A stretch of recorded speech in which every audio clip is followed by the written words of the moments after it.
All right, we're going to play news headlines. Mark, I probably explained the rules to you, but you probably didn't listen because I probably was getting drunk on rum and cokes at the Comedy Store. But producer Steve has found 5 news stories. He is going to read them to us, and then you and I are going to make a note. Don't blurt it out yet if we think it is true or if we think it is false. Steve plays fair. He doesn't do little switcheroos. The story is either fake or the story is either true, but because he's such a good journalism student, they all sound real. And then we will then go back and one by one reveal the winner of this contest, and there is no real prize. Sir, does that make sense to you? I love it. As a morning radio veteran, I've played versions of this game many a day, but I've never come up against the formidable likes of Steve. I don't know that I've ever played this game with a host who has graduated high school. So this is going to be a first for me. Steve never did show proof of graduating high school to get this job. There we go.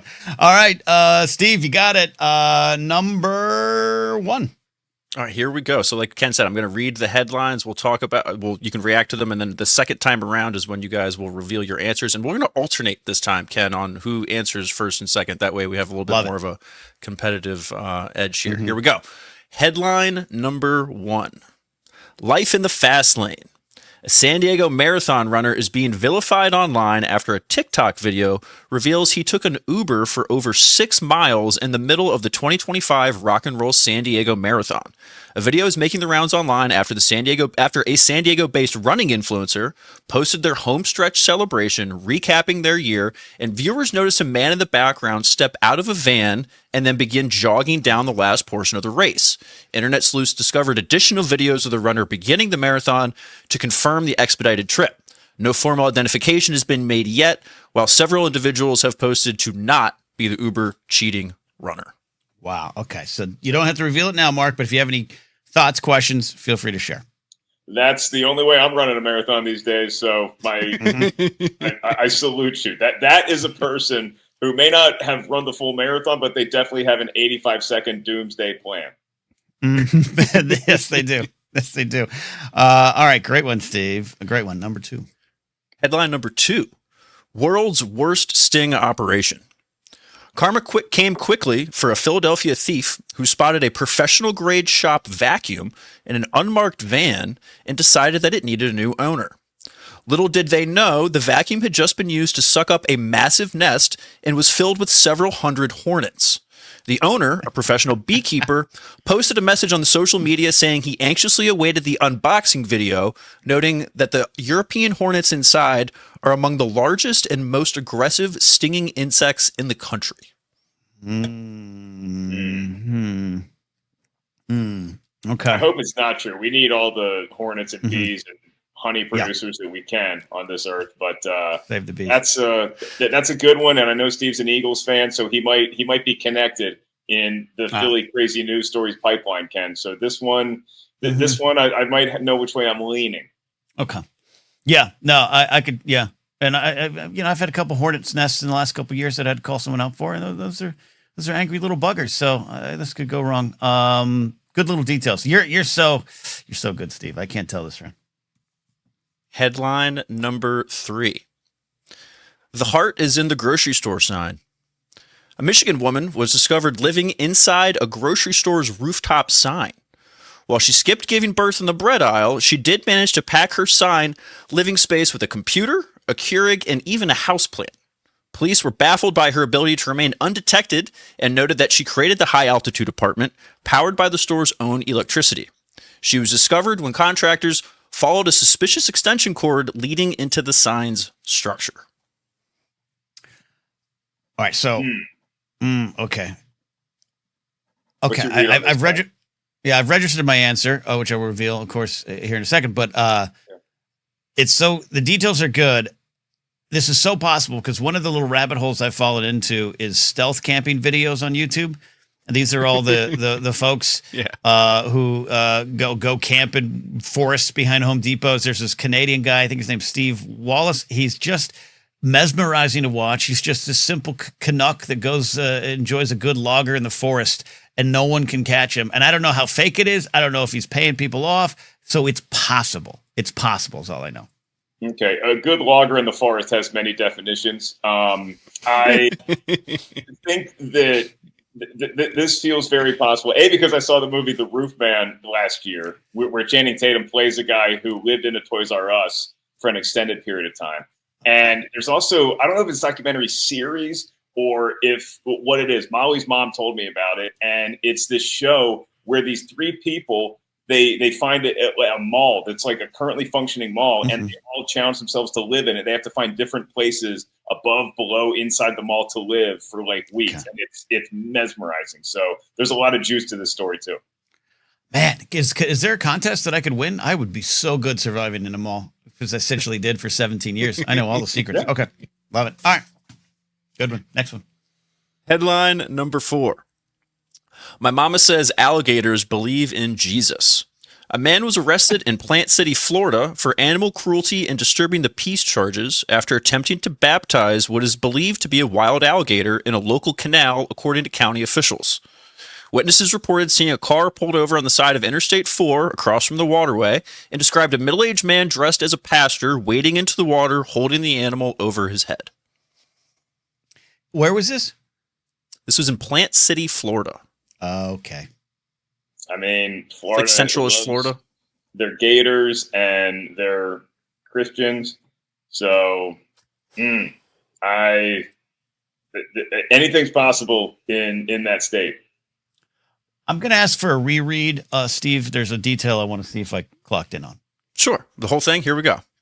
My mama says alligators believe in Jesus, Ken.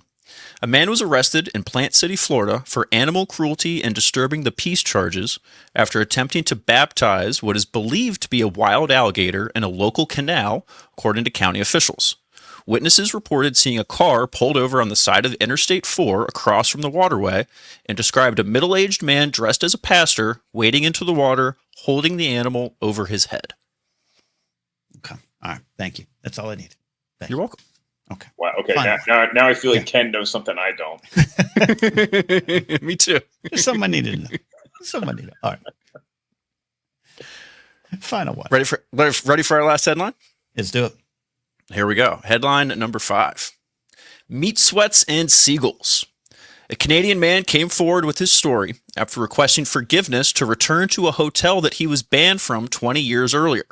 In 2001, a gentleman had packed a suitcase full of pepperoni while staying at this hotel and left it on his balcony to stay cool. Upon returning to his room, he discovered over 40 seagulls in the room, devouring the suitcase and destroying everything in sight. The man was banned from the hotel and recently wrote a formal letter of apology years later and was welcomed back to stay. Is this the Josh McCouga story? This is... Yeah. I was going to say, I've never been banned from a hotel, but I bet McCouga's got a few no-goes in his history. Yeah. The greater Pittsburgh area. All right. This is great. Okay. Got it. I'm good. Mark, you good? We can start revealing. I think I'm good to go. All right. Love it. Okay. Steve, take us through. Back to the top. Our first story was Life in the Fast Lane. This was the San Diego Marathon. I'm not going to read the whole thing again, but this was the San Diego Marathon runner who was caught using an Uber for 6 miles during the race. Ken, did you think this was a real story? I cannot tell a lie. I wrote it down already. I went true, but my fear is that there's just other similar stories that I think are true. But I went true. Okay. Ken is down for true. Mark? Yeah, I mean, I've heard about stuff like this, but the like internet sleuth seeing it from somebody else's, like, what the hell's a running influencer? You just go run. Yeah. That's all you do. You don't need to be in it. You do it or you don't. There's so many running influencers. I'm going to go with Ken. I think it is true. Okay, both going true. We're off to a fantastic start. Producer Steve got you both. That is a false headline. Okay. You're both 0 for 1. The detail of the influencer was the thing that was going to push me one direction or the other, and I fell for it. I was also my mission's accomplished. I got you. San Diego. Yeah. Like, and like, we're going to San Diego this weekend, so I thought maybe Steve just like pepper that one in there, like some, because we're already excited about going and like, but good play. Mm-hmm. Alrighty. Oh, and by the way, Ken, I do have a tiebreaker this time in case we need it. So. Oh, love it. Okay. All right, here we go. Headline number 2. This was the vacuum, the world's worst sting operation, the vacuum full of hornets. Mark, did you think this was a real or a fake story? I think this is a real story. Nothing else to it, just a real story. It All took right. place in Philadelphia. That's your stomping grounds. I don't want to incense Eagles fans any more than I already have. So Fair. I That's fair, man. feel like that's a true story. As a kid who stumbled upon many hornets' nests growing up, I would not be surprised to find them in an abandoned refrigerator. Yeah, I think this is very possible. As someone who once, as a kid, took a swig of RC Cola at a church camp and had 3 bees in my mouth, but did not get stung. I know weird things can happen when you put your mouth around things. So I went, though, in the end, false. I don't know. The little details again can push me in the other direction, but I went false. Okay, we have our first split of the game. Mark goes up 1-0. That is a true story. Damn. That is a true story. Yep. Found a hornet's nest in one of my mom's big magnolia trees out front of our house when I was home for Thanksgiving. So I have recent experience with the nets. Okay. European hornets. Here. All right, here we go. Story number 3, and I think my headline I think I missed on this one. This is the heart is in the grocery store sign. I was trying to play on the Natalie Portman movie where she like lives in the Walmart. You know what I mean? Come on. Anyway, this is the one about the lady, the Michigan lady living in the grocery store sign. She was found because there was an extension cord leading up to her sign. Kent, was this a real or a fake story? You talking about where the heart is? Is that what it's called? Yeah, where the heart is. Yeah. And anywhere, then there's also Portman. Anywhere But Here. 2 Natalie Portman movies I went to the theater to see by myself on a matinee. This is good. Again, this is a whole YouTube subgenre, but I went for this particular story false. I had no idea that's what that Natalie Portman movie was about. I knew the title of the movie. I knew the star of the movie. I had no idea that it was about that.